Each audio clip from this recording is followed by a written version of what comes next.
Boa noite, gente. Eu sou o Michel, professor de português dos oitavos e nonos anos e de literatura no ensino médio. E a gente está aqui hoje para, entre outras coisas, falar um pouco sobre o universo da tradução e um pouco de como isso vai impactando não só na literatura, que é o universo mais diretamente ali que a gente vai tendo um pouco dos livros, mas também muitas vezes das temáticas que são abordadas, né? Para isso a gente aqui o Leonardo Pinto Silva, que é pai de alunos da nossa escola, mas também, além disso, formação em jornalismo, já atuou no mercado publicitário e depois enveredou para o universo da tradução. Né? Entre outros livros, ele já traduziu O Mundo de Sofia, O Ana e o Planeta, já traduziu também O Casa de Bonecas, Reda Gabler, O Inimigo do Povo, do Ibsen. Enfim, tem aí uma bagagem bastante grande de livros traduzidos do norueguês para o português. A gente também conta com a presença da Elisa e da Melina, que são alunas do nono ano, né, e que vão ajudar um pouco a gente aí a trocar uma ideia sobre a proposta da live. Né? Entre outras coisas, a gente está fazendo essa live como uma possibilidade que a gente foi encontrando no meio de toda essa loucura que a pandemia nos colocou do mundo remoto, online, de trazermos também uma partilha e aprendizados sobre o universo da leitura. É comum que no mês de maio a gente realize o encontro de leitores, mas este ano a gente acabou impossibilitado.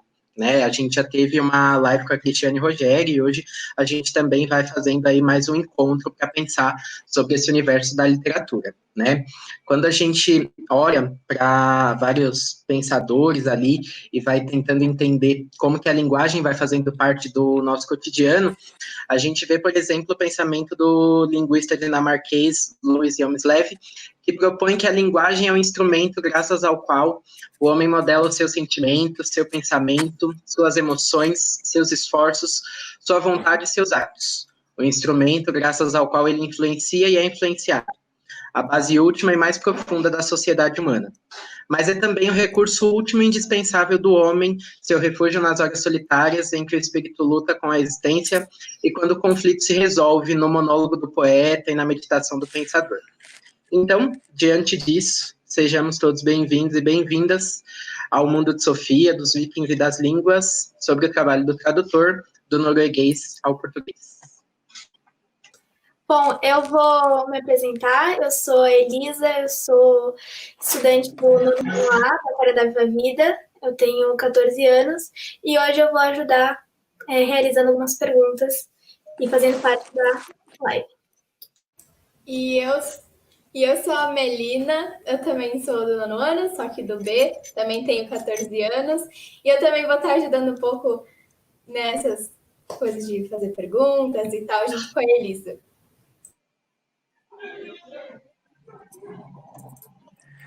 Comigo agora? Sim. Então tá, bom.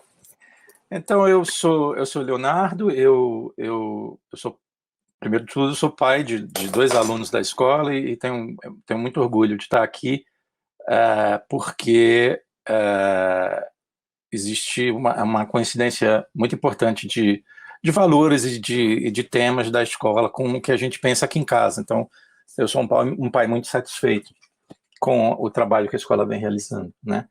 Eu sou jornalista por formação, eu militei, fui jornalista de batente mesmo, muito tempo atrás, no século passado, a realidade era uma outra, e trabalhei muito tempo em publicidade também, né? Essas duas atividades foram me abandonando com o passar do tempo, e casualmente eu reenveredei pela seara da tradução, né? Isso também foi muito casual, não foi nada pensado, e do norueguês especificamente. Por que do norueguês? Porque ainda quando eu tinha mais ou menos a idade dessas duas meninas, da Elisa e da Melina, eu fui cursar a escola norueguesa, o final do ensino médio lá, ainda muito tempo atrás, como estudante de intercâmbio, né? Foi uma iniciativa minha, eu fui bolsista do programa do FS, no programa de intercâmbio, e tinha escolhido a Noruega porque eu queria uma coisa diferente. Eu já falava inglês, já falava espanhol, enfim. E acho que nunca que eu pensei que depois de tanto tempo eu fosse usar a língua que eu adquiri lá, para ter essa vivência profissional com isso, né? E assim foi, né? Eu, no passado, eu sou de Fortaleza, né? E lá em Fortaleza, ainda em 98, eu mandei uma carta escrevi um e-mail para a Companhia das Letras, para a editora, perguntando, né? O Mundo de Sofia já tinha sido publicado e ele tinha sido traduzido do alemão. Eles não tinham alguém que traduzisse do norueguês naquela época, tentaram fazer, não deu certo, e entraram em acordo com o autor para que o livro fosse traduzido do alemão. O livro foi traduzido do alemão, eu mandei uma carta para eles, me oferecendo, e eles me mandaram, para minha surpresa, né, mandaram por correio, um livro do explorador norueguês Thor Heyerdahl, é um explorador muito famoso, que fez várias travessias pelos oceanos do mundo de jangada, de balsa, e eu traduzi a autobiografia dele, isso em 98. E depois me mudei, vim morar no Rio de Janeiro primeiro, depois em São Paulo, perdi os contatos da companhia, e 10 anos depois dessa tradução, através de um amigo em comum, que tinha sido o cara que foi o parecerista, o cara que escreveu para a Companhia das Letras, recomendando, olha, publica O Mundo de Sofia, isso em 95, né? Publica O Mundo de Sofia, esse livro é quente, vai dar certo, que é o Márcio Satini, ele é um doutorado, um doutor em filosofia, né?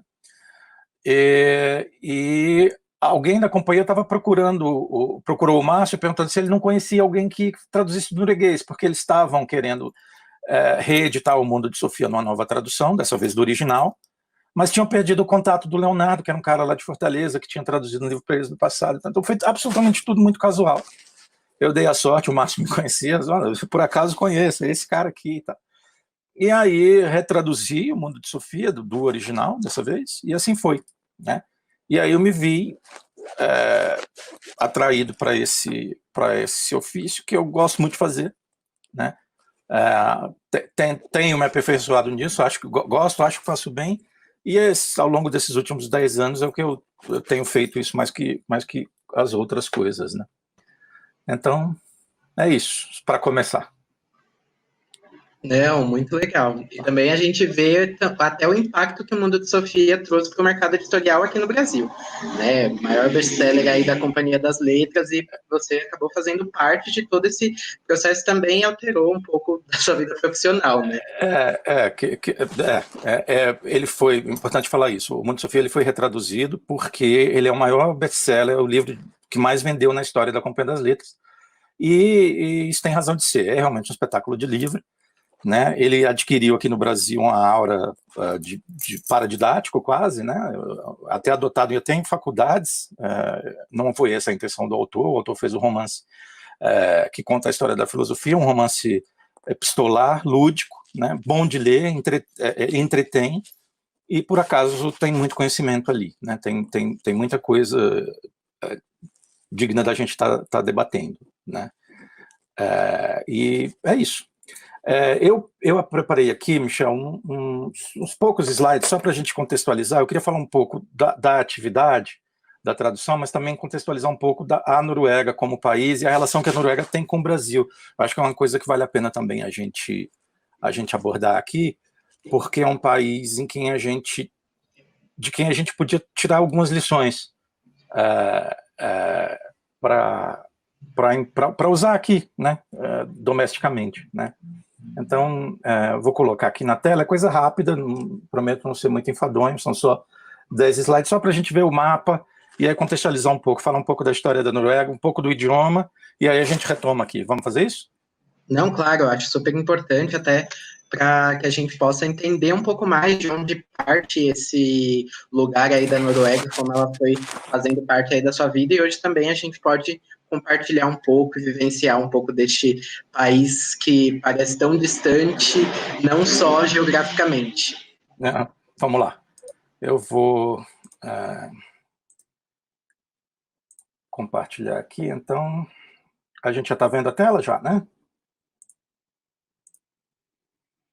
Tudo bem? Michel, me dá só um feedback aí. Tá na tela? Porque aqui eu já não estou conseguindo ver.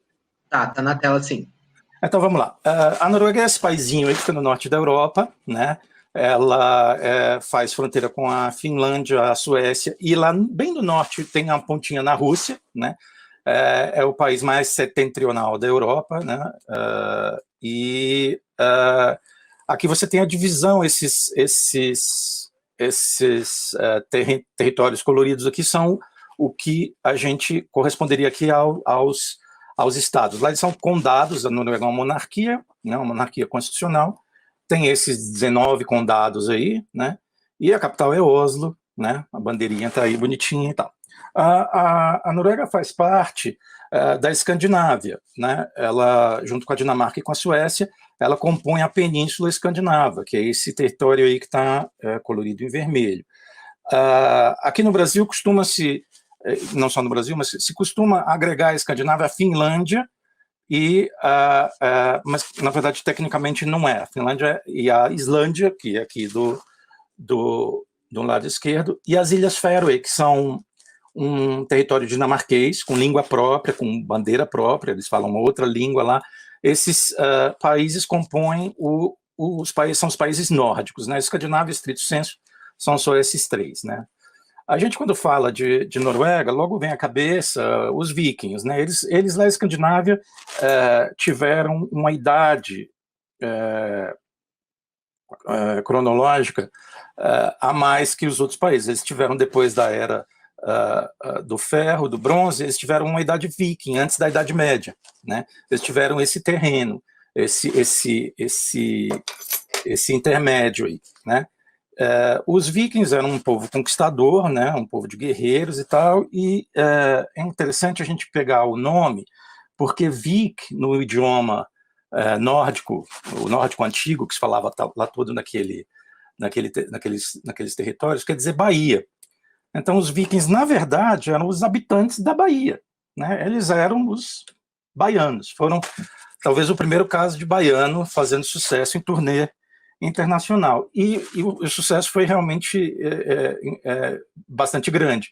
Eu tenho nesse mapinha aqui os assentamentos e as conquistas, né, vikings ao longo do século VIII até o século XI. Né? Você vê aqui o mapa verde, eram territórios que eles eram exímios navegadores, né?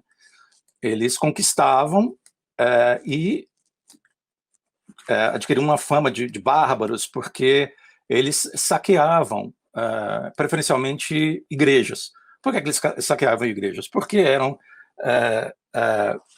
não eram normalmente guarnecidas, né? Não tinham guardas e tal, e tinham muitos tesouros. Então eles iam atrás de onde estava a grana, e era mais fácil de pegar. Mas eles eram mercadores muito hábeis também. Tá? Então você tem aqui esse mapa em amarelo, né? Esse terreno colorido em amarelo. Você vê aqui ao sul, eles chegaram até Paris, né? Nas suas conquistas. Colonizaram o norte da Inglaterra, fundaram Dublin, na Irlanda, colonizaram a Islândia, né, essa pequena ilhazinha que está bem no meio da Europa e da América. Aí. Da Islândia, colonizaram a Groenlândia, vieram até o norte da Europa, né, isso no século XI, navegando com remo e com vela, sem bússola, com o auxílio de, imagina, uma pedrinha chamada calcita, eles poliam e usavam como uma espécie de lupa, para poder se orientar pelo sol. Imagina que o norte da Europa é uma região com um clima extremamente hostil, muito vento, muita chuva. Então, eles mal podiam enxergar o sol. Eles punham essa pedra como uma lente de aumento para aumentar a visualização do sol no barco e saber para onde estavam indo. E ainda assim chegaram até no sul da Itália, Oriente Médio, aqui, Mar Cáspio, Mar Negro e tal. Né?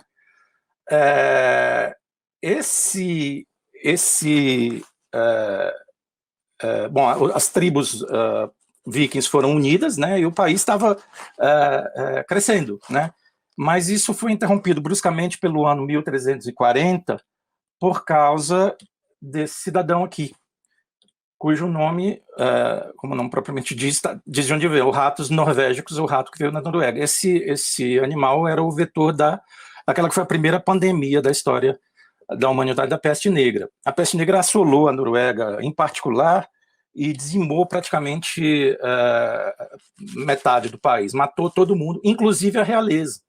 Então, nós voltamos aqui para esse mapa para ver o seguinte, morreram os reis, a Noruega ficou sem governo, e como tinha uma identidade linguística, cultural com a Suécia e a Dinamarca, que foram menos assoladas pela peste negra, a Noruega passou 500 anos indo da mão da Suécia para a Dinamarca, que é de um lado para o outro. Foi governada por esses dois reinos, alternando, né? E isso tem um impacto particular no idioma, né? No norueguês. Vale chamar atenção também para o relevo da Noruega, né? Eu não falei isso no primeiro mapa, mas a gente pode olhar aqui ainda, você está vendo, é cheio de ilhas, são os fiordes lá, são braços de mar que entram pelo terreno, né? É um terreno extremamente acidentado, montanhas, é praticamente gelo e pedra o país. E ao longo desses 500 anos que a Noruega ficou sendo julgada da Suécia para a Dinamarca, indo e voltando, ela foi se deixando influenciar pelos idiomas falados na Suécia e na Dinamarca. No passado, todo esse território se falava o idioma nórdico antigo, o que a gente chama de norreno, ou norrônico. Esse idioma é praticamente o mesmo que é falado hoje na Islândia. Ele corresponderia, mal comparando, que é o nosso latim, né? O latim que deu origem a todos os idiomas, as línguas latinas, o português, o espanhol, o francês e tal. Então, esse nórdico antigo deu origem a todos esses outros idiomas, mas na Islândia, ele se preservou. Então, o islandês falado hoje na Islândia, que é uma língua, por exemplo, eu não entendo, ele é praticamente a mesma língua que os vikings falavam e escreviam, né? O sueco, o norueguês e o dinamarquês são derivados desse idioma antigo, e eles são praticamente são inteligíveis entre si. Quem fala norueguês normalmente entende sueco, dinamarquês e assim por diante, né? O norueguês ele ficou mais no meio, né? Quem fala norueguês está mais próximo do sueco e do dinamarquês. Então tem essa capacidade. É interessante que isso tenha acontecido, porque isso resultou que a Noruega tem duas formas de norueguês, né? É um único país do mundo que tem duas formas do mesmo idioma. Então, todo norueguês, na verdade, ele é fluente, ele é bilíngue dentro do próprio idioma, né? Ele fala bokmål, que é a língua dos livros, que é um derivado do dinamarquês escrito, né? Que era a língua urbana, que a elite cultural dinamarquesa impôs à Noruega, né? Durante esses anos de vínculo, né? E existe uma outra forma que se chama nynorsk, que é o novo norueguês, literalmente, que foi uma compilação de dialetos feita por um cara no final do século XVIII. Ele saiu percorrendo toda essa costa bem acidentada aqui, que a gente está vendo melhor nesse mapa, compilando os dialetos que eram falados ao longo dessa costa acidentada. Ora, veja, o país ficou 500 anos indo de um lado para o outro, falando sueco, ou tendo mais influência da Suécia ou da Dinamarca, etc, etc. E essas pessoas que não estavam em Oslo, aqui, que era o centro cultural, econômico e político do país, se viam abandonadas pela metrópole. Elas falavam um idioma que era praticamente só delas, porque elas ficavam isoladas no fundo de fiord, no alto da montanha, ou numa ilha, sem contato com o mundo exterior. E a língua que elas falavam foi evoluindo para dialetos extremamente peculiares. Esse cidadão, no final do século XVIII, saiu percorrendo esses dialetos, e eles eram múltiplos, eles são muito diferentes, né, entre si. E ele compilou uma língua, ele colecionou todos esses dialetos, as tradições orais, etc, etc, as histórias, que nem os irmãos Grimm fizeram na Alemanha, e ele compilou uma língua, ele recebeu uma bolsa do parlamento norueguês, e ele, olha, aqui são os dialetos falados nessa parte do país que não é Oslo, né? E ele arbitrou algumas coisas, os dialetos eram muito diferentes, ele tinha que fazer uma língua aqui, a partir da média. Então ele fez essa segunda língua, que ele chamou de nynorsk, de novo norueguês, e na verdade é mais antiga do que o bokmål, porque ela é mais parecida com a língua original que os vikings falavam no passado, etc, etc. O parlamento achou lindo e instituiu essa língua como língua oficial. Então a Noruega tem duas variantes, duas formas de norueguês faladas hoje os documentos oficiais, os livros didáticos são impressos nessas duas línguas, as cidades, as comunas, né, onde as pessoas moram, têm uma língua oficial e uma língua paralela. Todo norueguês é obrigado a aprender as duas, ele escolhe, ó, minha língua oficial vai ser A ou B, e eu vou aprender a paralela. E aí faz prova em A e B, e é obrigado a dominar. É muito diferente? Tem diferenças. Dá para entender? Dá para entender. É quase como uma idiosincrasia, uma particularidade, e isso lá é respeitado. As pessoas falam as duas línguas. O Nynorsk é bem menos falado do que o Bokmål. As pessoas normalmente aprendem Bokmål. Boa parte da literatura é escrita no Bokmål. Ibsen escrevia no Bokmål, até porque ele escrevia em uma forma de norueguês dinamarquês ainda, né? A língua ainda era uma só. Mas o Nynorsk tem uma importância muito grande, sobretudo nos poemas, na cultura oral e na vida dos fazendeiros e pescadores da costa norueguesa, né? O idioma norueguês é facilmente identificável por essas 3 letrinhas, que a gente é muito particular.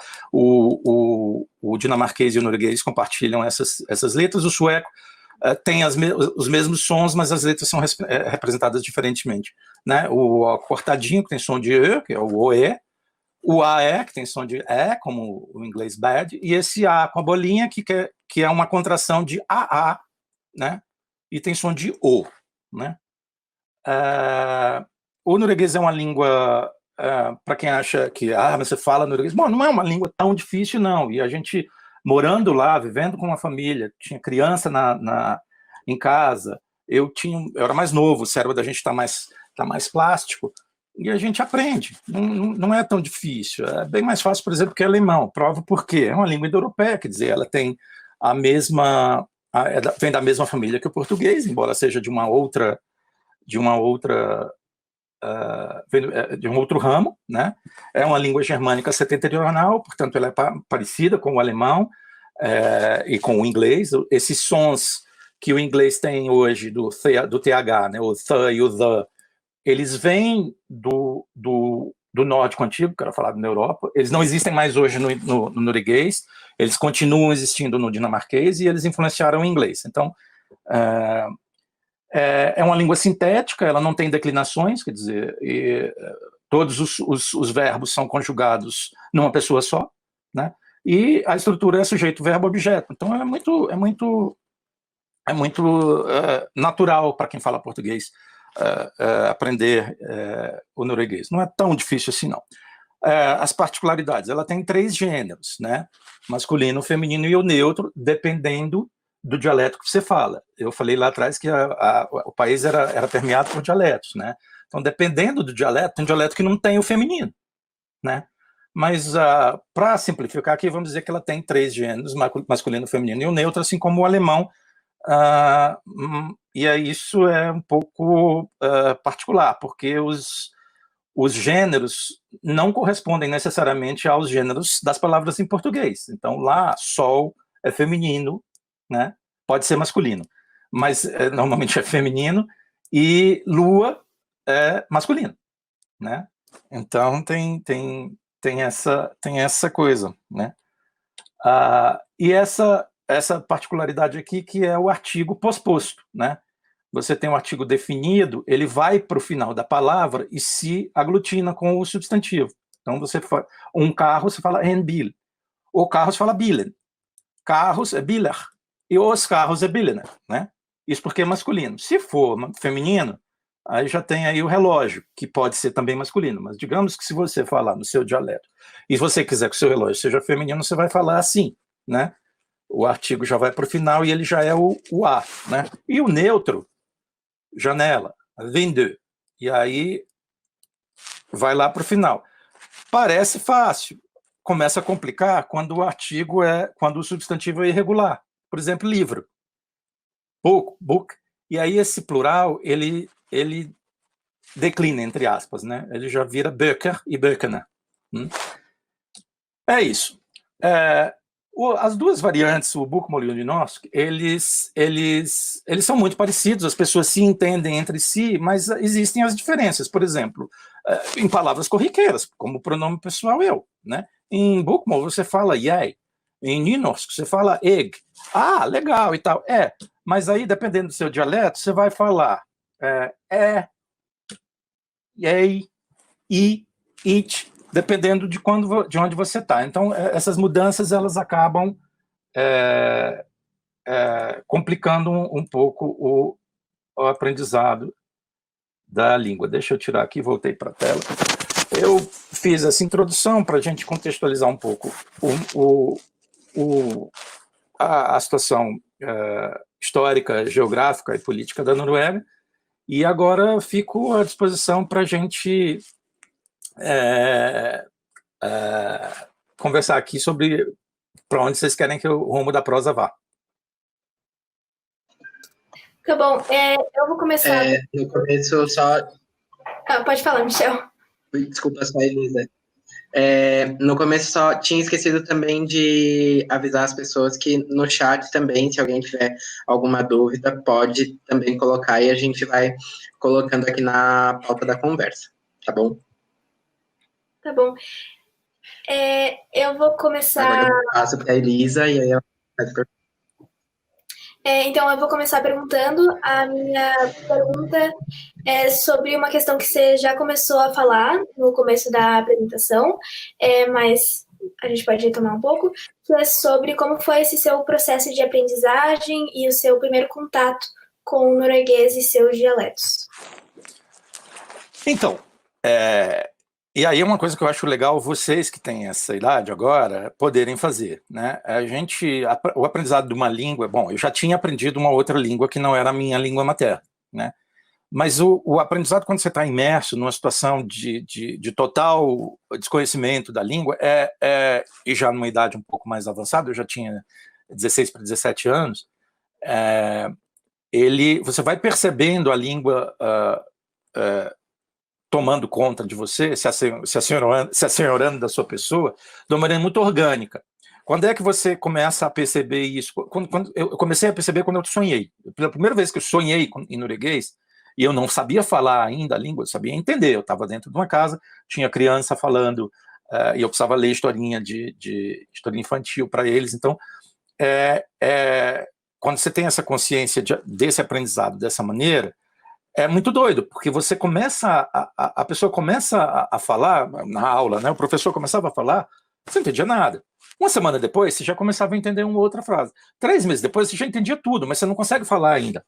Então, você fica, mas peraí, eu estou entendendo, essa coisa está fazendo... E começa a fazer um sentido, isso de uma maneira muito orgânica, né? Eu morei num lugar longe de Oslo, né, mais ou menos na mesma altura de Oslo, mas bem na costa leste do país, né? Era um clima, era uma ilha, né? Um clima absurdamente hostil. O problema da Noruega é um lugar muito frio. A Noruega não é tão frio. O Canadá, por exemplo, é muito mais frio que a Noruega. Você vai para Toronto, você congela. O problema da Noruega não é ser frio. A Noruega fica bem ali em cima, vamos pensar, olha para o mapa, em cima das Ilhas Britânicas, e aí a corrente do Golfo, que sai daqui do Golfo do México, ela vai passando e passa por cima da Inglaterra, da Escócia, e bate na Noruega. Ela é uma corrente quente, quando lá está muito frio, e impede que aquilo seja uma geleira perpétua. É o que salva. A Noruega só é o que é por causa da corrente do Golfo. E no inverno, e no verão ela faz o contrário, ela não deixa esquentar. Então o verão lá cai numa quinta-feira, né? Fica aquele clima, vento horroroso, tempestade o tempo inteiro e tal. Então o problema mesmo não é o frio, o problema é a chuva e o vento, né? Eu adquiri então a língua, comecei a falar, e essa língua ficou. Aqui no Brasil eu não tenho oportunidade de praticar a língua. Quando eu fui, não existia Skype, não existia isso que a gente está fazendo aqui agora, não tem esse negócio de internet, não existia, né? O Brasil ainda era uma ditadura, né? Parece que voltou a ser outra. Era um outro mundo, né? Hoje em dia, para quem quer aprender a língua, isso é uma facilidade. Você tem milhões de Duolingo, professores nativos que você pode... Mas pode ser uma coisa ruim, porque te dá a possibilidade de não falar a língua. Se você hoje quiser morar na Noruega ou em qualquer outro país que seja, e não quiser falar a língua do país, você se vira muito bem com o Google Tradutor e tal, né? o que é que me obrigou a falar a língua? A necessidade. Todo mundo lá falava inglês, eu não falava inglês com ninguém, e eu me obrigava a falar norueguês, né? Que eu fosse, depois de 10 anos, ter o uso profissional para essa coisa, que ficou aqui, e eu fiquei 10 anos sem falar praticamente, é louco. Mas é uma língua que tá introjetada, né? Hoje eu sou... não é nativa, porque não é língua materna, eu não aprendi tão cedo, mas a relação que eu tenho com o norueguês é diferente, por exemplo, da que eu tenho com o inglês. Eu falo inglês, né? É uma língua que todo mundo hoje domina e tudo, mas a aproximação que eu tenho com a língua, a relação que a língua tem comigo é totalmente diferente, ela não é orgânica. Não sei se eu te respondi, Elisa. Sim, obrigada. Que mais? Vai lá, Melina. Então, se aprofundando um pouquinho mais, porque assim, a gente leu O Mundo de Sofia e a gente tem algumas curiosidades em relação a como foi o processo de traduzir o livro. Queria saber quais foram as principais dificuldades, se precisaram de adaptações também, é uma coisa... Na verdade, assim, O Mundo de Sofia, do ponto de vista da tradução, ele é um livro que ele é um livro de popularização da filosofia. Então o tradutor, ele não precisa ser... Eu não sou um filósofo, eu não tenho formação em filosofia,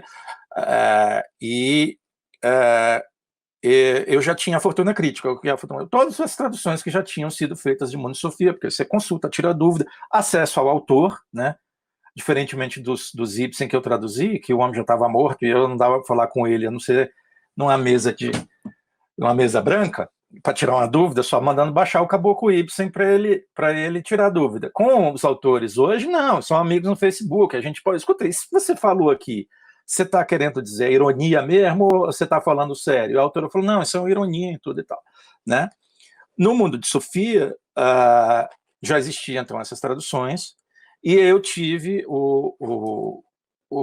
eu tomei o cuidado de pedir à editora, e a editora Companhia das Letras é uma editora séria e importante, e aceitou a minha sugestão de que fosse feita uma revisão técnica do livro.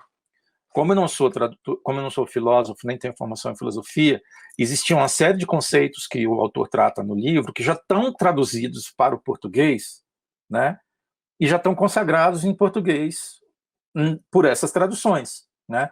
Então, para que eu não chamasse Jesus de Genésio, foi feita uma revisão por uma doutoranda em filosofia, a Maíra Teles, e fez uma ótima revisão, não deixou passar erros. Aquilo que eu achava que podia ter sido traduzido assim, mas é um erro de tradução, até nem era, a tradução estava correta. Só que em português aquele conceito já tinha sido traduzido como X ou Y, e ela tratou de fazer essas adaptações, né? O livro, ele é um prazer traduzir o Gorda, eu já traduzi outros livros dele, eu conheço ele pessoalmente, é uma figuraça, ele é um cara super entusiástico, ele não tem nada a ver com esse estereótipo do norueguês frio, então muito ao contrário, ele é um sujeito, né? Mas a tradução em si, eu tive o cuidado de colocar muito contexto, embora seja um romance que precisa ser lido, sem nota de rodapé, ele não é um livro técnico, embora ele aborde esse assunto, né? Eu optei por colocar muita nota de rodapé, que depois a edição tirou bastante, né?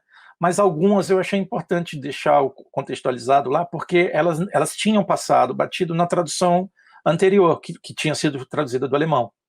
E aí você perde alguma coisa. Numa tradução de segunda mão, você sempre acaba perdendo, não tem como, porque teve um intermediário a mais. Isso não tem nada a ver com a capacidade do tradutor, nem o domínio que ele tem na língua. Aliás, a gente está falando de tradução, é importante dizer o seguinte, eu sou fluente em norueguês, eu falo norueguês. Para traduzir o norueguês, ninguém precisa, para traduzir o idioma, você não precisa ser fluente no idioma, a não ser no idioma da chegada, o idioma para o qual você está traduzindo, né? Tem excelentes tradutores brasileiros do chinês e de poesias, né? Chinesas e hebraicas, que não falam nem chinês nem hebraico. E eles traduzem, mas funciona, né? Você tem que ter a fluência no seu idioma para qual você está traduzindo, né? A fluência para falar depois é outra coisa, é outra área. Quando essas duas fluências se unem, tanto melhor, o trabalho fica mais fácil e tal, mas não é imprescindível, tá?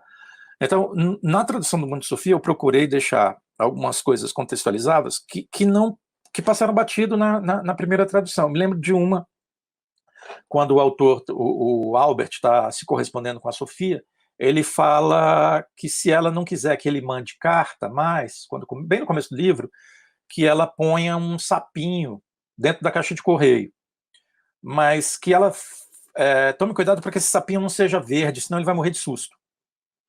Aí o sapinho é um rã, não sei agora como é que está a tradução. Aí eu fico, mas por que tem a ver um sapinho, um rã verde, né? Um rã, o sapinho não é verde, né?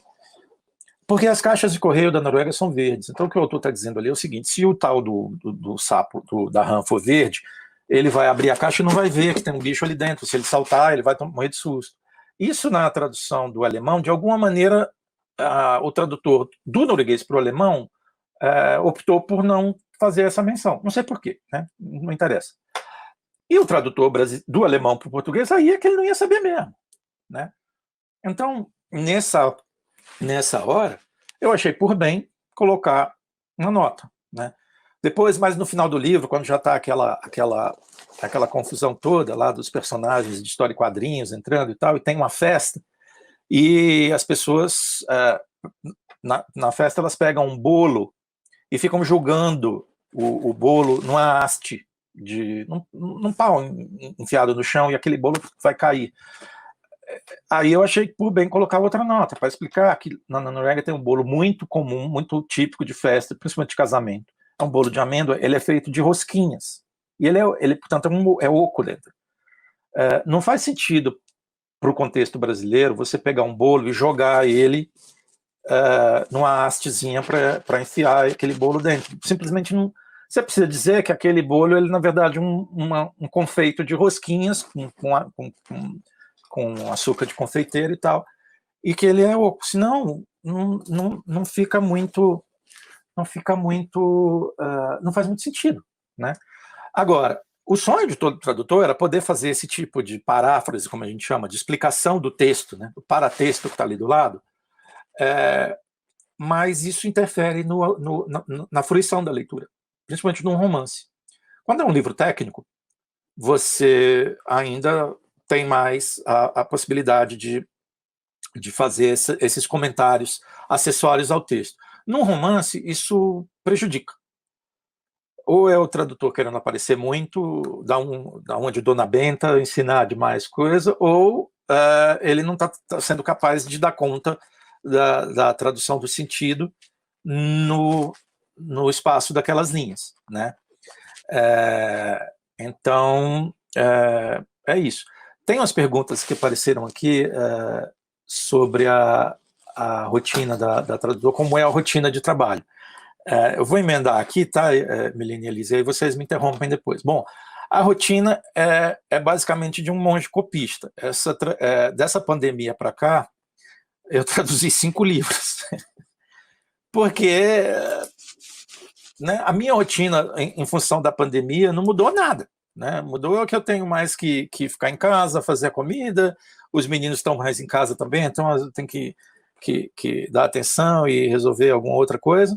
Mas do ponto de vista profissional, não mudou nada. Eu trabalho em casa, eu acordo, eu tenho um livro para traduzir, trabalho um pouco de manhã, aí eu paro, faço almoço, depois continuo trabalhando à tarde, faço minha yoga, eu me exercito, não sei o quê, e janta, depois à noite, que é quando eu acho que sou mais produtivo, aí eu sento a bunda aqui na frente do computador e traduzo mais um pouco. E assim foram, nessa pandemia, 5 livros, né, de fevereiro para cá.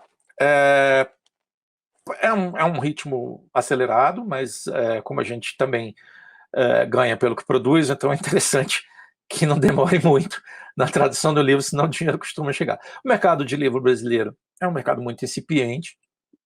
É importante dizer que a tradução do norueguês em todos os países, não só aqui, ela conta com o apoio de um escritório de fomento literário da Noruega. Todos os países têm isso, o Brasil tem isso, mas lá isso é política de Estado, e essas traduções são subsidiadas. As editoras, elas contam com esse subsídio para o fomento de tradução e literatura norueguesa em todo o mundo, né? Michel está me perguntando se é possível viver só de tradução no Brasil. Olha, não é.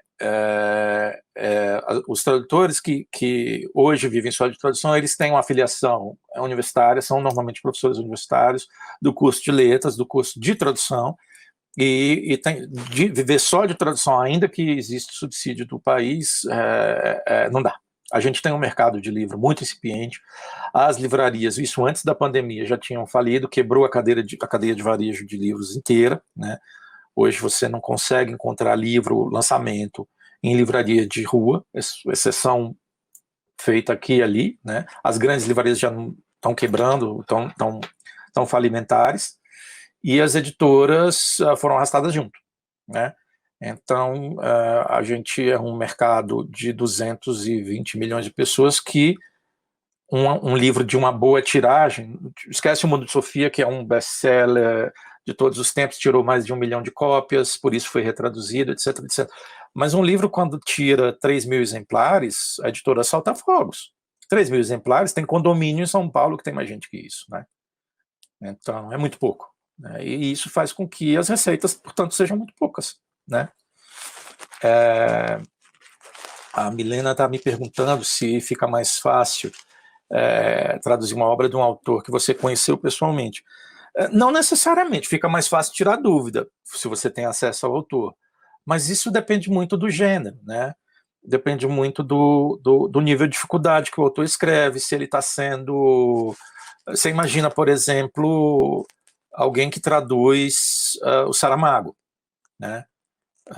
Para outra língua, Saramago com aquela pontuação maluca dele, né? Como é que o cara faz para resolver isso em outras línguas? Ou alguém que traduziu, o tradutor, por exemplo, do alemão do Guimarães Rosa, que é um clássico sempre quando a gente fala de traduções. O cara era mediúnico. Aliás, tem isso também na tradução. Eu tive um professor, depois eu fui, embora a minha formação acadêmica não seja de tradutor, depois eu fiz curso aqui na escola, na Casa Guilherme de Almeida, tem um curso de formação de tradutores muito bom, e um dos professores, que é um poeta, tradutor genial, ele dizia que a tradução, você encontrar a palavra certa para aquele, principalmente tradução de poema, que é bem mais complicada do que tradução de prosa, né? Que aí você tem que lidar com outros elementos, métrica, rítmica, rima, e naquele espacinho, enfim, quando você está traduzindo prosa, você tem o papel inteiro para resolver aquilo. E eu sou das pessoas que acham que tudo é traduzível, não tem essa coisa da não tradução. O que você precisa é de mais ou menos espaço para dizer a mesma coisa. Se uma língua original ela tem aquele contexto, ela tem a neve que caiu fresquinha lá, e aquela neve tem um nome específico naquele idioma, ele pode não ter o mesmo nome no português, por exemplo, mas você pode dizer que aquela neve que acabou de cair, fresquinha, fofinha e tudo, você gasta mais tempo dizendo aquilo, mas você diz, né? Se é humano, é traduzível, né?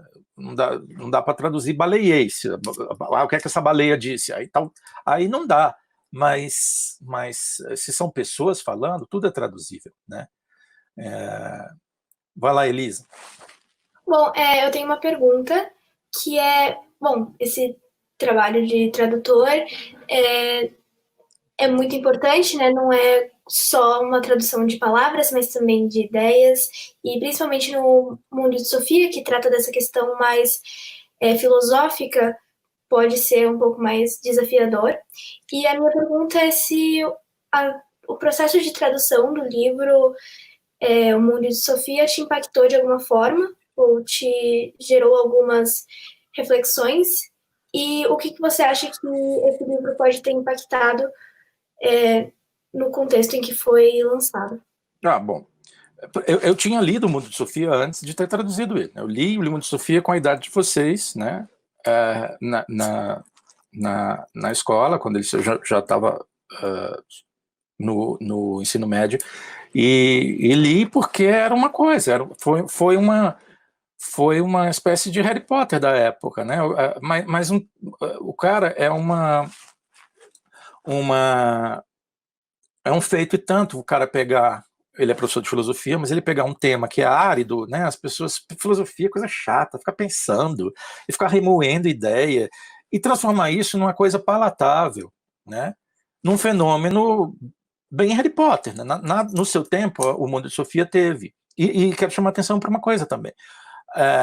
Hoje você tem a literatura que eles chamam de young adults, né? Que você tem muita heroína, né? Tem muita menina no papel protagonista. Naquela época que o Mundo de Sofia foi escrito, 95, não era tão comum você colocar uma menina ali no papel principal. Isso foi importante. Amarrar aquele enredo em que ele conta a história da filosofia, ele toca em questões importantíssimas para a gente, para a humanidade, desde sempre, e torna isso palatável. Esse livro já foi traduzido da última vez que eu contei, mais de 70 idiomas, não é 70 países, né? O espanhol conta um só, né? Então, eu tive na Feira de Frankfurt, a maior feira do livro, do Mercado Mundial do Livro. Ano passado a Noruega foi homenageada, e eu fui para Frankfurt. E o Gorda estava lá, o Jostein Gaarder, que é o autor, e ele deu uma puta palestra. Ele é meio um popstar, né? Lá, e ele dizia que ele está muito preocupado para ele a questão, a mais importante questão filosófica do nosso tempo é a questão das mudanças climáticas, do aquecimento global e da permanência do homem no planeta como vida, né, enquanto espécie, né? Para ele essa é a principal questão. E os dois últimos livros que ele escreveu, O Ano e o Planeta, que eu também traduzi, que é uma espécie de Mundo de Sofia do aquecimento global ou das mudanças climáticas, aquele mesmo sistema, uma troca de cartas, um romance epistolar entre uma menina, adolescente, também menina, hein? E a avó dela, que no passado, né? A Noruega é um país extremamente preocupado com as mudanças climáticas, e ele projeta esse cenário no futuro em que as montanhas norueguesas de gelo e neve perpétua, os glaciares perpétuos, a paisagem se transforma e tem camelos do deserto que agora estão percorrendo a Noruega. Isso num intervalo de daqui a poucos anos, né? É um cenário que ele projeta se as coisas continuarem como estão, né? Então, assim, esse impacto do livro na minha vida foi total, porque eu acabei enveredando para a carreira de tradutor por causa dele, por uma coincidência, em cima de uma coincidência, em cima de uma outra coincidência, quer dizer, e ao mesmo tempo é um prazer, porque é um autor que escreve muito bem, é um autor extremamente fluido, extremamente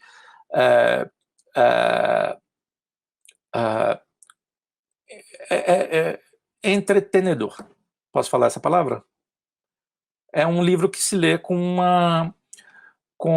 entretenimento, como diversão, e, na verdade, vai ali embutido, mascarado, né, no mocó, um tema que é fundamental, que é a filosofia. Então, eu queria fazer uma pergunta que eu tive nesse meio tempo, quando você foi falando, que é se tanto a leitura quanto a tradução do livro Mundo de Sofia, se isso te levou a se interessar mais sobre esse assunto, ou se te abriu portas para se aprofundar em leituras mais densas sobre esse tema? Quer que eu fale a verdade mesmo, assim, ou eu posso mentir um pouco? Pode falar a verdade. Não é um tema que eu fosse muito além. Eu tive aulas de filosofia na escola e na faculdade, mas eu não enveredei muito mais do que isso, né? Até porque eu tive que traduzir outros livros. Eu traduzi um outro também,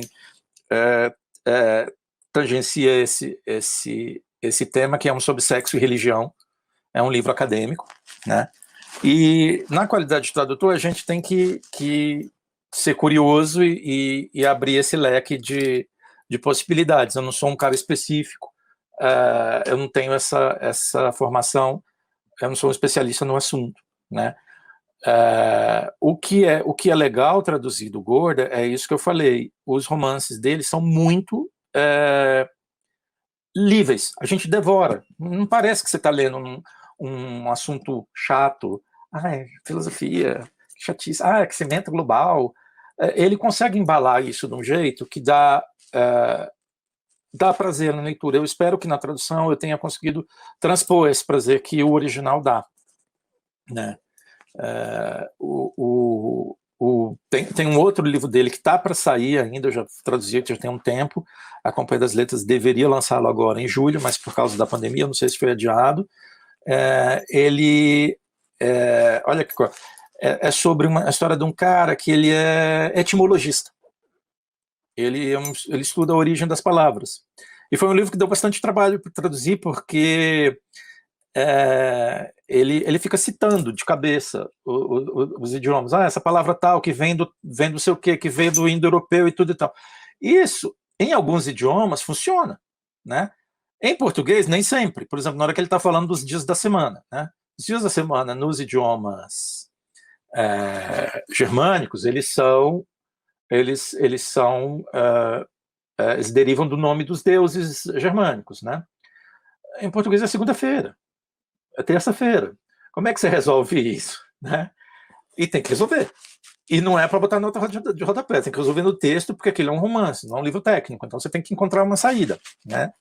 Às vezes você mete um colchete lá e você traduz tem hora que não dá. Tem hora que a palavra que a gente usa aqui no nosso português latino, o radical não é o mesmo do indo-europeu, o germânico, né? E aí não dá. Tem hora que dá. Não, muito bacana essa ideia quando vai mudando o gênero e também, a partir dos objetivos do livro, o trabalho como ele vai sendo incorporado, né? Porque esse negócio do gênero é um clássico de quem estuda linguística e tradução, essa coisa do sol masculino e da lua feminina, né? E tem aquela hipótese de que você, à medida que você fala a língua, aquela língua vai moldando a sua visão de mundo, né? Aqui em português em geral, o sol é masculino. Então você atribui ao sol qualidades masculinas, né? Isso numa poesia, você não vai, numa poesia, dizer, né, num poema que você está traduzindo, que o sol, a sua beleza e delicadeza, e eu estou sendo bem estereotipante aqui, eu sei que não é assim, mas só para ilustrar o argumento. Para traduzir poema, que está em lá que a lua é forte, vigorosa, e não sei porque é o lua, quando você vai traduzir isso para português, você...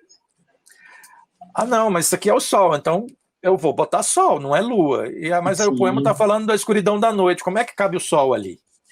Né? Não cabe. Como é que resolve? Às vezes não resolve, né?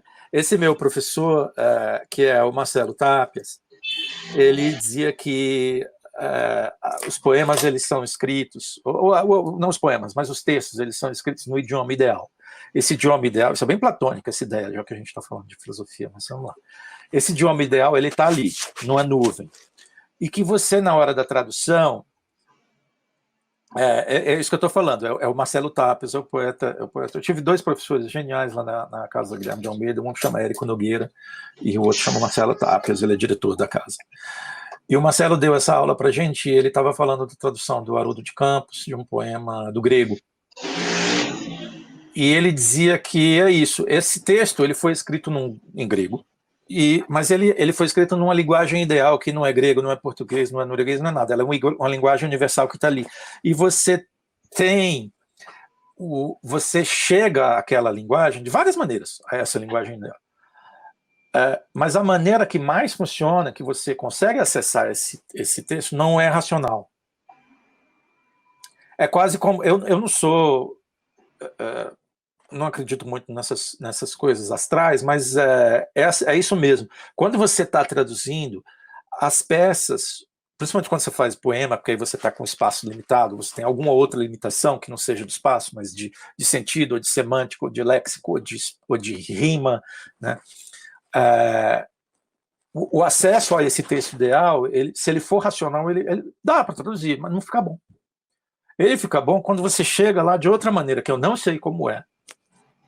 Não sei. Eu sei fazer, né? E aí você vê, não, mas isso aqui cabe de... Quase como se montasse um quebra-cabeça e aquela peça é aquela, não pode ser outra. Né? E no processo de tradução, isso se materializa. Isso se materializa. Né? Parece coisa de mesa espírita, mas é isso mesmo, entendeu? E aí o Marcelo porque ele mostra duas traduções do mesmo poema. Ó, tá vendo? Isso aqui tá correto, ela botou isso aqui, tá até rimando, a palavra é essa, o sentido tá correto. Mas no final, você lê e não te dá aquele... Agora pega essa tradução aqui. Aí ele fez assim, assim, assado e tal. Isso, de alguma maneira, para mim, no estudo da tradução, abriu uma porta que eu percebo na tradução da prosa. Né? Tem texto que você consegue entrar na mente do autor. Por alguma razão, por alguma afinidade, pelo jeito que ele escreve, pelo tema que é mais próximo a você ou não. Né? Tendo acesso ao autor ou não, para tirar alguma dúvida, mas às vezes você tem mais afinidade com aquele tema, você gosta mais de um ou outro estilo. E é isso mesmo, na hora que você está no processo da tradução, você parece que já sabe o que é que vem em seguida daquela palavra que o cara colocou ali, sem antes ter lido o texto. Né? Uma outra questão que eu acho interessante a gente abordar aqui rapidamente é a história da tradução automática, do Google Translate, né? Que de 10 anos para cá, quando eu assumi realmente a tradução como atividade principal, eu venho reparando uma melhoria absurda. Eu não sei até quando a gente vai precisar de gente para fazer esse papel que o tradutor faz. Né? Para livro técnico, que não seja romance, que não seja poesia, que não tenha esse elemento humano, artístico, tudo isso é quase que está quase que obsoleto a presença do homem. O texto, o computador já faz isso, porque já tem palavras consagradas, né, já tem termos que são jargão de mercado. Se você está produzindo um livro sobre economia ou sobre, enfim, uma atividade qualquer que tem aqueles jargões, quase que você não precisa fazer tradução, você precisa fazer edição de texto, se você está usando um programa de tradução automática. Né? E isso daqui a pouco vai para a voz. Né?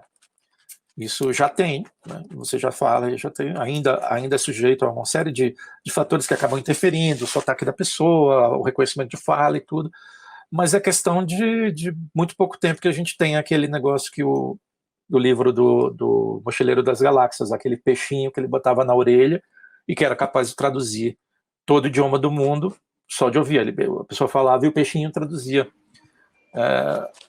Isso vai acontecer na geração da gente. Né? Vamos ver isso acontecendo, já tem. Né? É muito doido como a tecnologia vai acabando fazendo parte deste processo, né? Enquanto você ia falando, eu fui me lembrando, às vezes, de até algumas coisas que eu fui vivendo ainda durante a graduação, né? Eu comecei a fazer habilitação em latim, né? Quando estava lá na USP, enfim. E essa coisa da tradução, mesmo sem você ter o domínio do idioma, a gente já ia tendo desde o primeiro semestre. Né, porque a gente já ia tendo que ter contato ali com os vários textos e a gente tinha que ir traduzindo de alguma maneira, né, tendo um contato, enfim, ainda ínfimo, mas a gente já ia construindo algumas, pelo menos sentenças, né, lógico que o trabalho literário, toda a construção muitas vezes que tinha ali, bom, é um texto que é para ser teatro, né, então tem toda a questão da oralidade, de como essas histórias vão ser também ali encenadas, e a gente não tinha ainda todo o traquejo para realizar aquilo, mas claro, a gente já ia conseguindo pelo menos traduzir as ideias, né, mas acho que a grande questão que você vai apontando, e acho que é o grande ganho que a gente tem quando uma tradução é realizada, ainda mais de modo sério, é esse trabalho também da criação e da literatura como um refúgio, né? Da gente se sentir, de fato, acolhido por aquela história que está sendo contada, pela vivência que a personagem está experienciando ali, e a gente, enquanto leitor, também vai sendo transformado por aquela experiência. Né? Totalmente. Acho que as meninas também acabaram trazendo isso até a partir das questões do mundo de Sofia, né? E de como isso foi impactando não só elas, né? Mas a você também, enquanto tradutor. Passar aqui a palavra para a Elisa, que ela também tem mais uma pergunta. Então, agora eu vou perguntar em relação a essa relação entre o tradutor e a editora. Como que essa relação se cria? Ai, ai. Crédito e como você vai aparecendo em... É assim, eu acho que as editoras brasileiras, elas são muito mal acostumadas. Elas são responsáveis por essa derrocada no mercado também, a falta de visão empresarial, a falta de... eu tive excelentes relações com editoras e péssimas relações com editoras, né? Eu quero destacar uma editora que prima pelo destaque ao tradutor, pela relação com o tradutor, devolução, porque quando você termina de traduzir um livro, ele está absolutamente nada mais longe de um livro impresso do que um livro traduzido.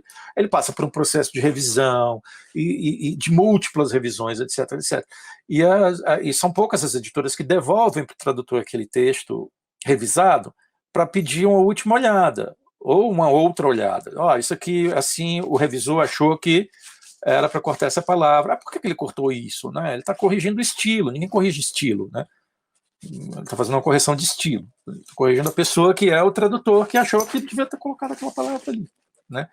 Então a editora Carambaia, para quem eu traduzi os Ibsens, as peças do Ibsen, é uma editora que prima por esse zelo com o tradutor, de devolução, de crédito, de creditação. Hoje é super raro, a gente estava conversando há pouco, você vê a editora dá o crédito do tradutor na divulgação do livro, por exemplo. Já não dá na capa, deveria, porque o tradutor é coautor. E a gente pede isso, não é por vaidade, eu não tenho a menor veleidade de ficar aparecendo em capa de livro, não é isso, é só porque aquele trabalho ele precisa ser creditado, ele precisa ser remunerado. A gente estava comentando mais cedo que no norte da Europa, eu sei que na Finlândia, na Islândia também, na Noruega também, o livro, existem as redes de bibliotecas, além das livrarias. Além dos livros venderem muito bem lá, porque as pessoas acabam lendo mais, né, e tem mais poder aquisitivo para poder comprar livro, que não é uma coisa barata, existem as bibliotecas, e as pessoas retiram os livros para ler nas bibliotecas. A cada retirada de livro da biblioteca lá, o autor ganha um percentual, porque aquele livro ele não está sendo comprado, ele está sendo retirado na biblioteca, mas o autor está recebendo por aquele trabalho o royalty dele. E o tradutor também. Aqui no Brasil não é assim, né? Aqui no Brasil a gente precisa ficar... eu entro em post das editoras aqui, agora mesmo vi de uma amiga minha, tradutora do norueguês também, a editora tecendo luas ao autor, ao não sei o quê, e falando do outro livro do autor que vai ser lançado, e não acredito o tradutor. Essa pessoa está traduzindo no idioma que só ela traduz, um autor importante da Noruega, e ela não está sendo creditada ali pela própria editora. Aquilo devia ser interesse da editora fazer esse tipo de divulgação, porque para os leitores isso deve contar. Esse livro foi traduzido de segunda mão, ele foi traduzido do idioma X para o francês, ou para o inglês, ou para o espanhol, e depois que veio para o português, ele foi traduzido do original. Foi traduzido do original. Qual era o original? Ele foi escrito em quê? Em feroês, o idioma que se fala naquela ilhazinha que é um protetorado da Dinamarca. Quem traduziu? Só tem um cara que traduz do feroês e do islandês para o português hoje em dia, que é o meu amigo Luciano Dutra. Um puta trabalho. Ele traduziu um livro e a editora badala esse livro, porque foi um livro que foi escrito pelo letrista da Bjork, e é um livro...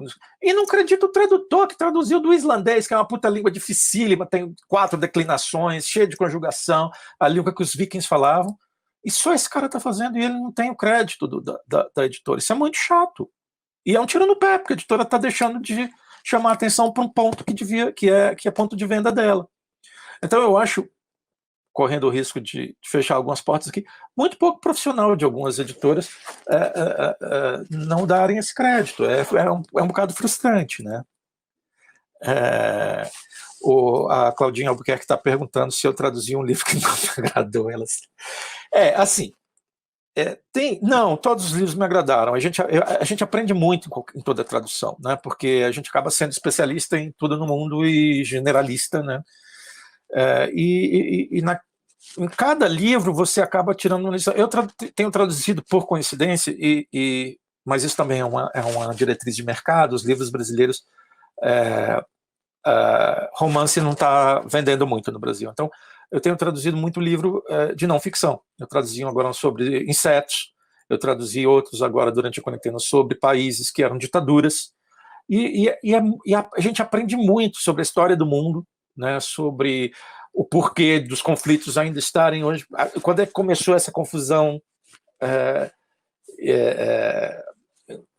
Por exemplo, terminei de traduzir um agora sobre os países da Ásia Central, os antigos Estão da União Soviética, Turcomenistão, Cazaquistão, Uzbequistão. Então, a autora, e essa eu me correspondo com ela é uma pessoa, ela por acaso foi minha vizinha lá na Noruega, vai saber, estudou na escola onde eu estudei. Essa pessoa fala 8 idiomas, inclusive finlandês e russo. Finlandês, que é uma língua que não é nem indo-europeia, não tem sujeito, verbo, objeto, enfim, é uma língua que não tem nada a ver com nada. E russo, mas ela fala 8. Essa pessoa passou 8 meses viajando por esses territórios e fez um relato chamado Sovietistão. O que é que isso diz? Isso diz muito sobre a abertura que a Noruega tem com o mundo. São pessoas que se interessam pelo que está acontecendo no mundo. Essas pessoas nos observam. Isso a gente aprende muito quando a gente vai morar fora, que o Brasil é muito observado, né? E o que está acontecendo aqui está deixando as pessoas boquiabertas, né? A Noruega tem uma relação muito intensa com o Brasil, comercial, inclusive, e os últimos anos tem sido muito tenso, né? Essa coisa da tradução, a gente também está levando, a gente também faz um papel de embaixador do país da gente, né? Quando você está morando num lugarzinho pequenininho, no interior do país, lá você é o Brasil. Não, o Brasil não conheço, não, o Brasil não conheço, mas eu conheci aquele estudante, aquele cara era brasileiro, né? Esse tipo de experiência é riquíssimo, é uma coisa que eu recomendo muito a vocês que estão aí na escola, que possam fazer também. Não apenas pela aquisição da língua e do idioma em si, mas por essa aquisição dessa visão de mundo, de como a gente é percebido no mundo e como é que a gente pode perceber o mundo ao nosso redor, né? Existem outras pessoas. A gente tem uma série de questões. Eu estou falando muito da Noruega aqui, porque eu conheço bem, e eu tenho muita admiração. Eu não acho que a Noruega é perfeita, eles têm uma série de contradições que eles não conseguem superar, né? Mas eles conseguiram superar outras que a gente não conseguiu. E eles têm muito a nos ensinar para a gente. A gente tem muito a aprender com as soluções que foram encontradas lá, mas eu acho que às vezes o Brasil não está interessado em aprender com essas soluções. A mídia brasileira não está interessada em aprender, não convém. Mas a Noruega, não sei o quê, papapá, aqui vamos privatizar. A Noruega, tudo é estatal, o Estado é majoritário, é sócio em tudo que tem empresa. Mas aqui a Mira Leitão, o que é que ela vai dizer? Ela não vai dizer, porque aqui não interessa. Então, eu dei só um exemplo grosseiro, mas só para dizer o seguinte, que essa visão de mundo ajuda a gente a não ficar tacanho, né? Ficar com aquela visão estreita, dizer, então vamos privatizar. Só um exemplo. O Brasil descobriu o pré-sal, o esquema do pré-sal, e a Noruega era um país já muito rico quando descobriu o petróleo, lá no final dos anos 80. E o Brasil tinha feito o modelo de exploração do pré-sal na época baseado no modelo norueguês. O modelo norueguês tem lá a estatal que perfura e uma agência muito enxuta que faz a administração do dinheiro. Essa agência é o pré-sal deles, né? Criou o Fundo Soberano, o Fundo de Pensão do governo da Noruega, ele se chama Fundo de Pensão de Investimentos Estrangeiros da Noruega. É um negócio que tem atingiu a marca de $1 trilhão no final do ano passado. O modelo brasileiro foi todo baseado no norueguês. Igualzinho. A gente tem um fundo soberano que ia financiar a educação brasileira e tudo e tal. Mudou o governo, tiraram a presidente, botaram o outro, mudou tudo. Resolveram mudar tudo. Aí venderam os lotes da de pré-sal. Sabe quem comprou o maior lote de pré-sal? A estatal norueguesa brasileira, a estatal norueguesa de petróleo. Eles vieram aqui e compraram. Quer dizer, a gente tinha feito um modelo igual deles. Depois resolveu vender, eles vieram aqui e compraram, né? E aí nisso a gente rifou o nosso futuro, porque esse dinheiro a gente não vai rever. né? Então, eu acho que, só voltando ao tema, não interessa ao estamento dominante brasileiro se inspirar no modelo escandinavo de igualdade social, de alta remuneração dos funcionários de qualquer função, né? De tributação, por exemplo. Aqui, uma vez eu tive uma conversa interessante com um cara da agência de fomento norueguês, a literatura. Ele está falando no Brasil e tudo, e ele falou assim: mas vocês pagam quanto de imposto no Brasil? Porque aqui a gente paga muito imposto, né? Todo dia você liga a televisão, tá lá a mira eleitoral, porque a gente paga muito imposto. Balela, a gente não paga muito imposto. A gente paga na pessoa física 27,5%, né? A gente paga imposto sobre imposto, imposto demais, é tributado errado, mas não é muito, né? O cara falou assim para mim: quanto vocês pagam de imposto na pessoa física lá no Brasil, imposto de renda? Eu falei: 27,5%, tudo. Eles falaram assim: como é que vocês querem ter serviço de qualidade, público de qualidade, pagando 27,5% de imposto? Eu pago 50% aqui e acho pouco. Metade da renda dele ele dá para o Estado administra, ele não paga escola, saúde, etc, etc, etc. Interessa ter essa discussão aqui no Brasil? Alguém está vendo na televisão, algum jornal, esses articulistas de economia falando sobre tributação, que a gente está pagando? Não, está todo mundo dizendo que a gente está pagando muito imposto, que precisa cortar imposto, pagando muito imposto. Como é que você quer financiar a educação de qualidade para o Brasil, sendo tributado com 27,5% na renda, não pagando tributação sobre investimento, sobre lucro de empresa? Interessa essa discussão? Não acho que interessa. Enfim, fugi um pouco do tema, mas era só para dar minha... Então, voltando um pouquinho mais naquela questão sobre o reconhecimento que vocês não têm sendo tradutores, eu queria saber se, por exemplo, para o idioma do qual você traduz, se você ganha um reconhecimento, então, tipo, dos noruegueses, se eles se importam com isso. Muito mais do que aqui. Eu, antes da pandemia, agora não é... Por exemplo, fui para Frankfurt prestigiar a Noruega, ser homenageada como país convidado lá, a convite do governo da Noruega e da Embaixada da Noruega no Brasil. Eu tenho viajado para a Noruega com frequência, às vezes 2, até 3 vezes por ano, a convite deles, participando de seminários, além do subsídio que eles pagam, né? Enfim, eles têm eu tive lá no jubileu de 200 anos da independência, da Constituição do país, quando o país fez 200 anos, foi em 2014. E o ministro das Relações Exteriores nos recebeu, a primeira-ministra nos recebeu, e eles disseram lá: olha, vocês estão aqui, e vocês estão aqui, eles foram tradutores de 120 países. Foi isso? Não, mentira, foram 140 tradutores de N países, tinha de dezenas, tinha da Índia, tinha da Grécia, tinha dos países eslavos, tinha do México, e etc. E o ministro das Relações Exteriores falou: olha, vocês estão aqui não é para dos belos olhos de vocês estão aqui porque vocês são, vocês chegam, vocês são embaixadores, ele falou qualquer coisa parecida com isso, vocês são embaixadores que chegam onde os meus embaixadores não chegam. Vocês têm um papel de divulgação do meu país, e vocês não são noruegueses, e vocês têm uma influência, um raio de ação, um conhecimento, vocês são as nossas pontas de lança. Esse reconhecimento o governo da Noruega dá. A todos os tradutores, não é só a mim, a todos que estavam lá. Né? É isso, acho que falei demais. Fala, Michel.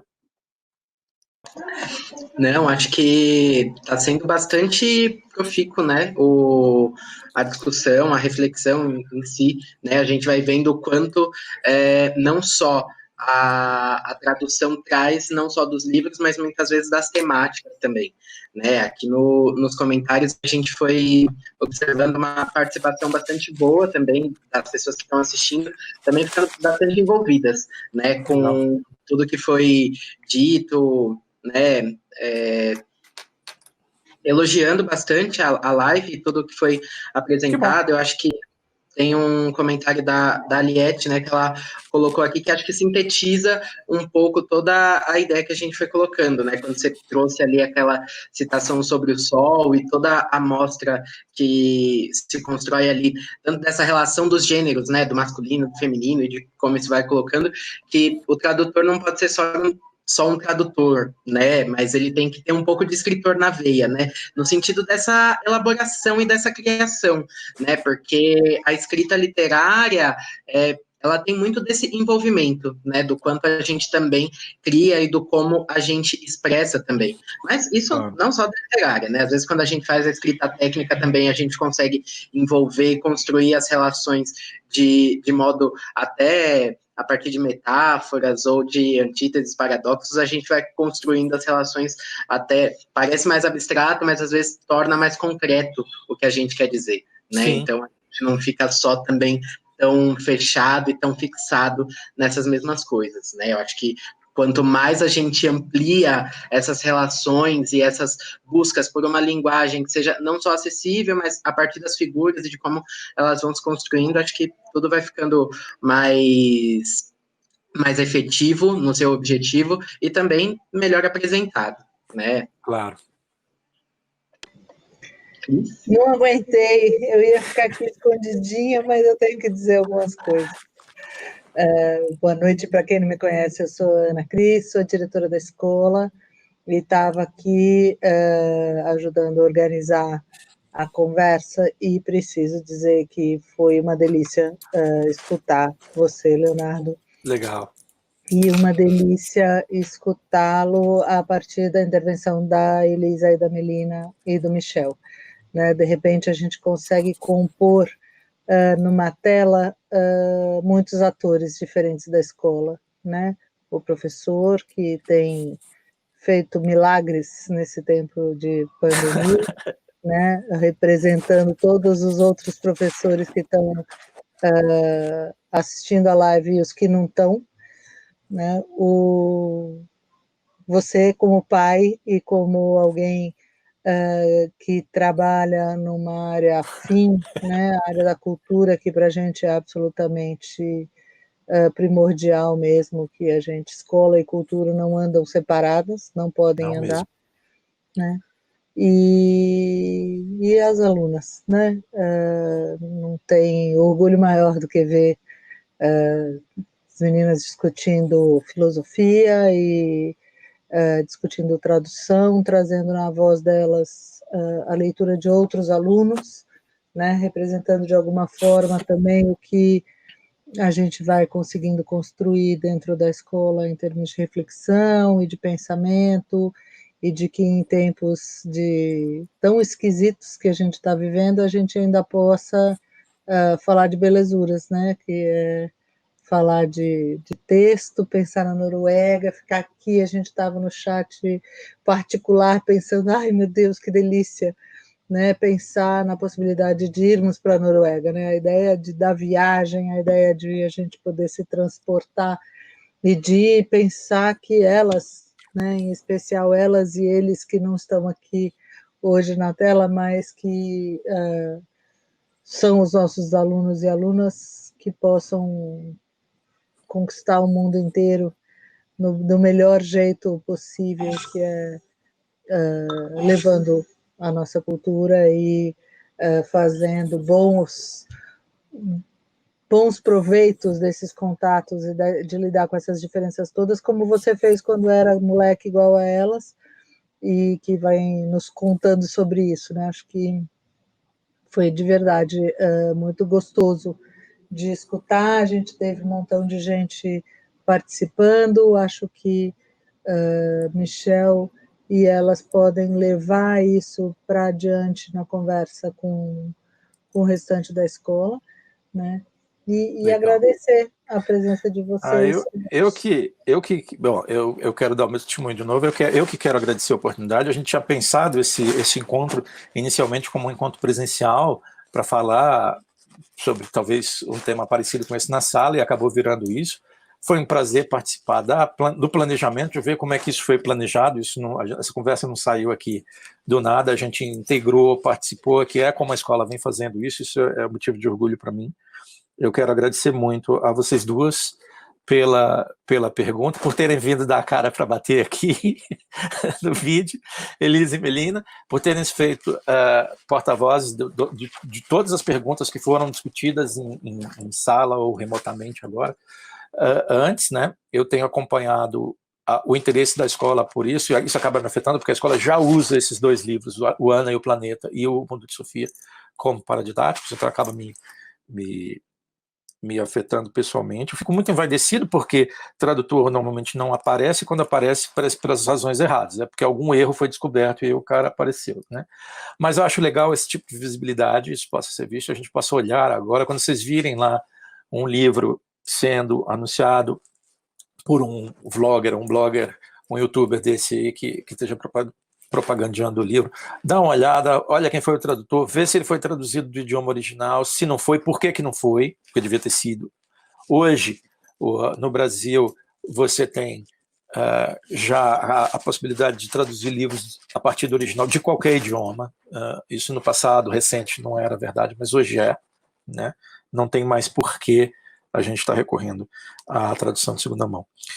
Quero agradecer muito, quero desejar que todo mundo esteja, na medida do possível, bem com essa situação que a gente está passando, uma situação inédita, que a gente não vivia há pelo menos 100 anos. Isso está afetando particularmente vocês, né, que se veem privados das atividades ao ar livre, eu sei como é isso, mas vamos segurar a onda, vai demorar um pouquinho mais e vamos sair dessa.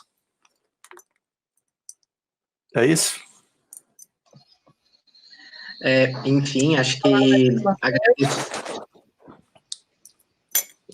que agradecer bastante, né, a oportunidade que a gente teve de construir este encontro, né, como a Cris, o Léo também acabaram falando, a gente não construiu isso do nada, né, de fato teve um processo aí bastante grande, mas ao mesmo tempo a gente foi ali verificando, mesmo diante das impossibilidades, como que a gente possibilitava, e foi uma conversa muito boa. Acho que quando a gente tem a oportunidade de se ouvir, a gente vai aprendendo bastante, né, e aprender todo mundo se ouvindo, né, eu acho que aqui a gente não vai se colocando um como só o próprio detentor do conhecimento, acho que todo mundo vai contribuindo, as meninas com as percepções das leituras e até as curiosidades, como que elas ficaram instigadas pela leitura e acho que pela conversa também, né, eu acho que o jeito, Leonardo, que você vai apresentando vai envolvendo a gente, praticamente a gente já quer agora, bom, terminou a pandemia, já vejo como, vou para a Noruega, né, vou verificar como que posso ir lá, conhecer esses negócios, né, ver a aurora boreal, fazer todo esse processo, né, que a gente fica muitas vezes só nessa coisa do que é curioso, mas também de ter essa percepção de um outro lugar que tem um outro sistema de pensamento mesmo, né, porque muitas vezes quando a gente vai estudando um outro idioma, quando você traz a ideia ali de como você vai ter uma visão de mundo, a gente perceber muitas vezes esse outro lugar que vai pensando um pouco mais na educação, vai pensando na saúde de modo coletivo, né, porque não é só uma saúde que precisa ser pensada como saúde pública, mas saúde coletiva, né, todo mundo olhando por todo mundo, que acho que é um pensamento essencial para o momento que a gente está vivendo agora também, né, a gente precisa se cuidar para também preservar as outras pessoas de não estarem em risco, enfim, muitas coisas que vão aí aparecendo e vão se juntando, e quando a gente vê já está num emaranhado de discussões e de reflexões. Claro. Deixa eu só fazer uma última intervenção aqui, que agora que eu estou vendo os comentários aqui do chat, tem muita gente aqui dando os parabéns, queria agradecer a todo mundo pela paciência, espero que não tenha sido muito chato, eu não sou exatamente um cara bom, eu me prefiro traduzindo e escrevendo do que falando, mas, enfim, acho que deu. Muito obrigado. Não, acho que os comentários também mostram o quanto foi proveitoso para todos, né? Acho que não foi algo que só a gente que estava aqui um pouco mais nesse frisson aqui também de pôr esse negócio para acontecer, e às vezes do nervosismo, né? Acho que até eu também nunca tinha participado de live, então também já ficou, meu Deus, e agora? Como é que faz esse negócio? Né? Agradecer também as meninas que super toparam essa empreitada, que em alguma medida também foi um desafio, né? Mas surpreenderam, né? Acho que já esperava a surpresa bastante positiva, mas o orgulho da gente ver também parte do que a gente vai construindo no dia a dia também exposto e explícito aqui, né? Então, parabenizar muito vocês e, né, acho que uma travessia, uma trajetória aí que venha com cada vez mais virtuosa, com cada vez mais sucesso, tá bom? Obrigado, gente.